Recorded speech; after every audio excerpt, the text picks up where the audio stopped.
and I like our team's mindset right now, anxious to have a strong finish to the season and to play well at home this next week. And looking forward to coaching a lot of eager and optimistic players that I think really had a nice bye week. Hopefully we'll get a few players back.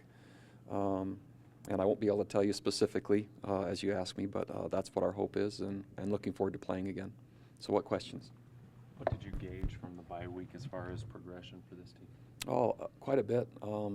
It was, they're certainly anxious to play. They're certainly anxious to win. They're certainly anxious to finish the season the right way, and they're working really hard. And so I think hungry is the right word from where I see them. What do you know about UNLV? Anything changed from when you guys played in the Mountain West? New coach. So Mike Sanford was the coach when they were in the Mountain West. When I was in the Mountain West, now Bobby Houck is there. He's a really good friend of mine. His wife Stacy and my wife Holly are good friends growing up in Montana.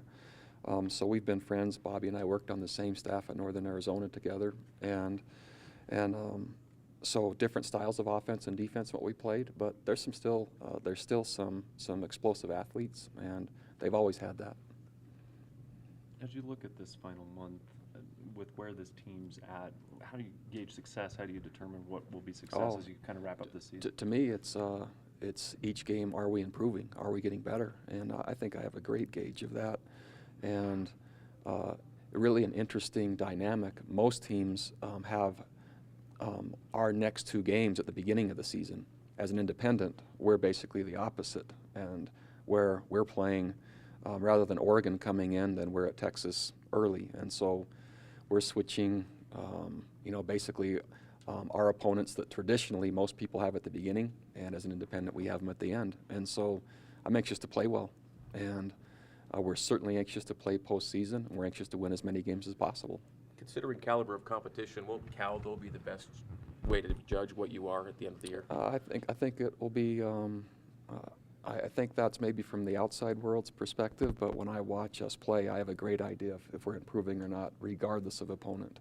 And so that's, I think I'll be able to tell you each week, or if you ask me, I'll be able to say we improved here or there, or need to work here still or there.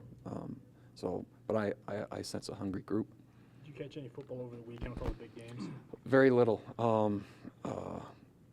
And I was with my family, with our team. But man, there was a lot of key matchups. I know that, and it's the next, I think, weekend to show that really the rankings start to matter. I've always said week 7. I would maybe now say week 9. Until November. Basically, wait till November. The first poll comes out then, and your chance to be accurate is a lot more likely. Coach, with ample time to evaluate, how's the morning practice has been going? Has it gone as you anticipated? Well, I'll frame it to you this way. We were, over the bye week, we were doing some work for spring practice and planning ahead. So I sent out a 3x5 card. In a team meeting, I sent out the 3x5 cards to each player, asked them to vote for either morning or afternoon.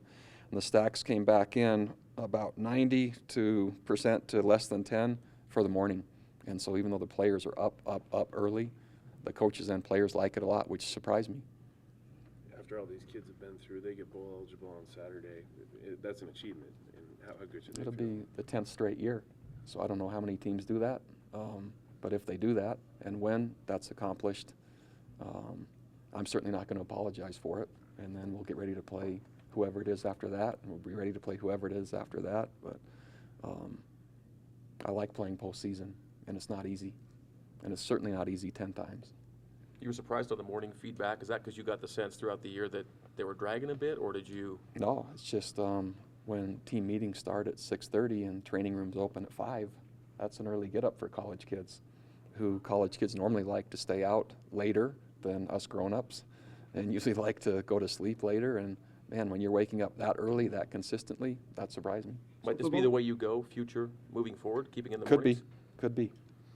I was just going to ask if the vote went the other way, whether you change it. Oh, I would certainly acknowledge it, yeah, because what I want is the best chance for our team to practice well.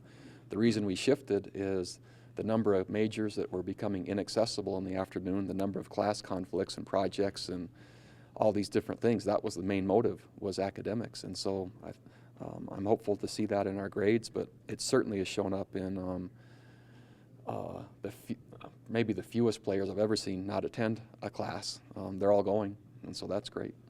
Blake, what do you recall from Blake Decker's time here, the UNLV quarterback? He was a walk-on here. I don't remember anything. For the walk-ons and walk-on tryouts, it takes quite a while before, if they have a role, before I notice. And so Coach Tidwell kind of just filled me in on that the other day, but I don't remember anything.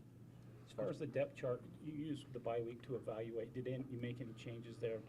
No, really the only changes that will happen will be if some of our injured players come back. But there wasn't anything that we'd say, man, we've been playing the wrong guy here or there.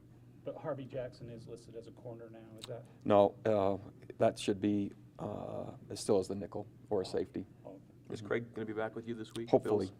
hopefully. Coach, back in 2013, Kalona Malamalayuna signed here. Can you give us an update on how he's progressing? That's a great question. I don't know. So right off the top of my head, I need a little work on that one. Yeah, in 2010, Joey Owens signed here as well. What's his status? So Joey Owens, when he came back, he had a shoulder injury again that allowed him to be and forced him to be a medical. So that's what happened with Joey. Manu Malayuna obviously came back on mission. Is he in the team? Is he in the program? What's his status? Not that I know.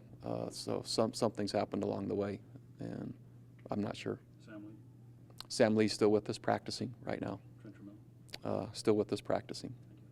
What have you learned, now this is the 4th year of independence, when you get to November, in terms of motivation and because of what you discussed Yeah. before and the way the schedule kind of changed? A lot of it depends on the year, but it is more challenging than I'd say if there's conference play and you're competing for a conference championship. More difficult. But that doesn't mean not possible. And again, so far in independence, the schedule is flipped, where again, most teams that are the teams that most people play in weeks 1 through 3, we're playing in November prior to postseason. And so it means you have to start really fast. You have to play really well at the beginning through the middle. And then sometimes you get a reprieve at the end before your bowl competition. So more difficult. Do you personally believe there's one more P5 shift coming? I sure hope so. And I can't imagine how not every conference won't have to have a championship game for parity. It doesn't make any sense. If I was one of the 4 teams that had a championship game and that extra risk and or extra opportunity, I would certainly want every team to be doing it. And so that's where I stand. Do you think you're pretty well positioned right now for the shift if it comes? Well, there was an ESPN head coaches vote, and the question was which team that's not currently one of those teams is deserving and belongs in the Power 5, and BYU was the first choice. And it's I think it's been an oversight already to this point. You were just, as far as the bye week goes, is this a chance to look at some of the, you've played a lot of young guys, particularly on defense, Oh, and yeah. evaluate where they're at and Man, where they're getting they're better? improving every single week. Maybe as a program, and because we've had so much success defensively, just the ability saying you put anybody in there regardless of year, the system will take care of it. I learned this year experience does have more to do with it than maybe what I anticipated, but they are improving. With extra time to recruit, what have you found on the recruiting trail? Just losing 4 straight, has that affected recruiting? We haven't lost a single player that was already committed, nor have we lost any interest from others that have. BYU is a really unique choice, and so, man, the kids that are interested, they know we're always going to win, which we have, and they know that that will continue, which it will, and they know that there's only one BYU. There's only one school in the world that's owned by the church that plays football, and that's what it was designed for. So I'm anxious for that. I'm anxious for everyone to see how that continues to play out recruiting-wise, because it hasn't changed anything. You mentioned that there might be a P5 shift. Would that change recruiting in your mind, or does BYU being the unique situation, does that probably? I'm not sure. I think there might be 1, 2, or even 3 LDS kids per year that see that as, man, I've got to be in that league, or their parents say I got to be in that league. Not very many, but maybe that would make that go away for the 1, 2, or 3 that might happen yearly, which that might even be more than what there is. Okay, all right, thanks.